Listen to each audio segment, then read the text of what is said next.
You doing? Doing great. Thank you. How are you? I'm doing good. Doing good. Awesome. Well, thank you as always for joining us. We will go ahead and begin with the first question from Sarah Spencer. Hey Nate, how are you? I'm doing good. I know you mentioned after game three that everything was kind of on the table as far as changes. Without giving too much away, can you share anything about what tweaks you might make to kind of get things jump started on y'all's end going into game four? Sarah, I don't know how that's possible without giving anything away. I won't talk about adjustments. We know we need to make some adjustments and we need to be better out there. And we will do that. We will make some adjustments, but I won't talk about adjustments today. Allison Mastrangelo. I know it's a best of seven series, but do you guys feel like that this is a must win for you guys because you don't want to go back to Philly down 3-1? Well, it's. I think all games are must wins. If we don't get tomorrow night, we still have another chance in Philly. But certainly, you want to try to take advantage of your home court tomorrow night. If that's the game plan, is to win this game. You win the game tomorrow night, guarantees that you will have another game in your building. So it becomes a new series. So that's our focus. We're not worried about the game after this. The focus is to be better tomorrow night and, try to take advantage of home court. Terrence Moore. All right, Nate. I know you said you weren't going to talk about adjustments, but when you lose a guy like DeAndre Hunter, would those adjustments become more prevalent or less prevalent, about the same, or what would you say? Absolutely. That's a challenge, but we've had to deal with that really all season with guys being in and out of the lineup. Dre is no question a big loss for us, but he's gone. He's out. And, he's done. And what we have to do is what we've done all season long. It's next man up. And, we have some other options that we can go to. And we will, as I said the other day, we'll look at everything. We'll look at all of our options, far as how we adjust with our lineup that's starting and coming off the bench. Mark Narducci. Nate, has it concerned you at all how much Trae has had to work, especially when they're trapping him up high during the series?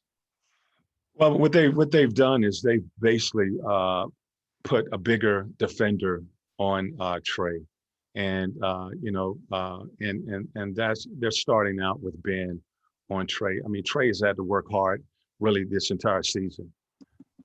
He's just been that guy who has established us, far as our tempo, and he, that's what he does.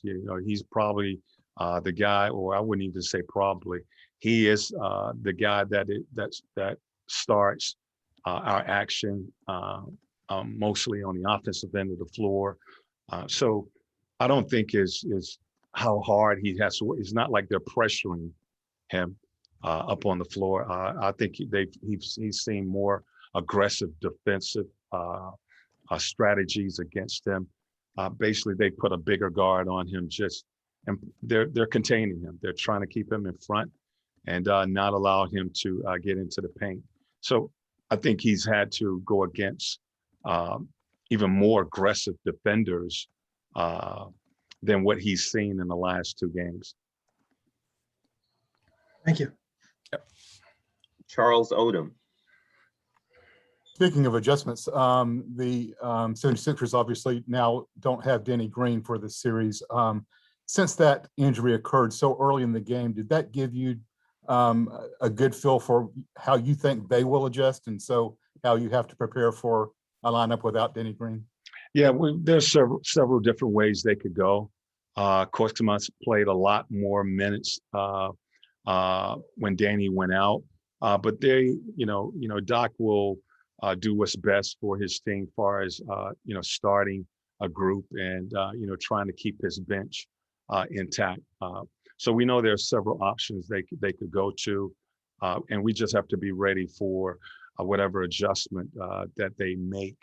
But I don't think because Green went out and the starting lineup that they came out with in the third quarter guarantees that that's the lineup that they're going to start tomorrow night.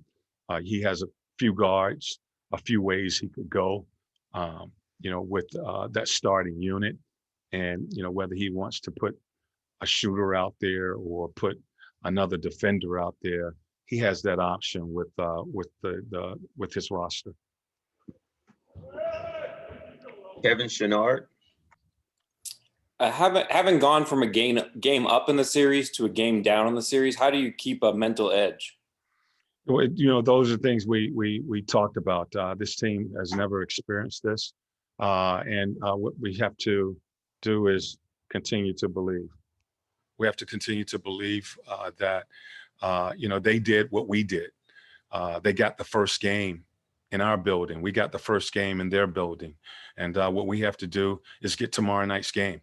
So continue to believe that you're still in this fight. It's a lot of basketball left in this series, and they did what we did. They came to Atlanta and they got the first game here in our building. Now what we have to do is respond and get game 2 here.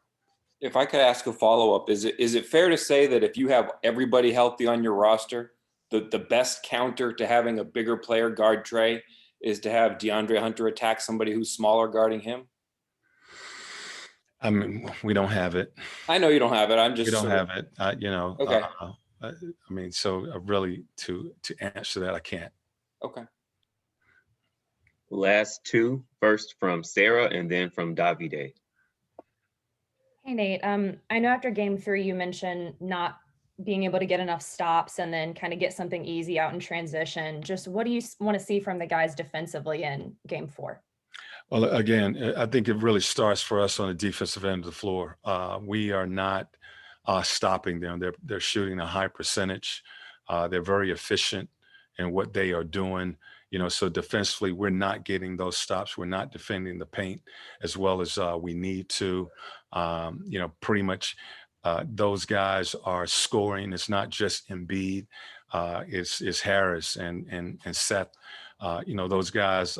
Shake has come off the bench and put some points on the board. So we just have to get back to being disciplined defensively, get stops. Okay, defend our paint, do the things that we've been doing all season long, do a better job of defending the paint, forcing misses, and then hopefully that will allow us to get out into transition and get and play before they can set their defense. I did have one follow-up. Was Cam able to do anything more in practice today? No, pretty much it's the same thing he's done. He did some shooting. The last 2 days, basically shooting, nothing live. Thank you. Yes.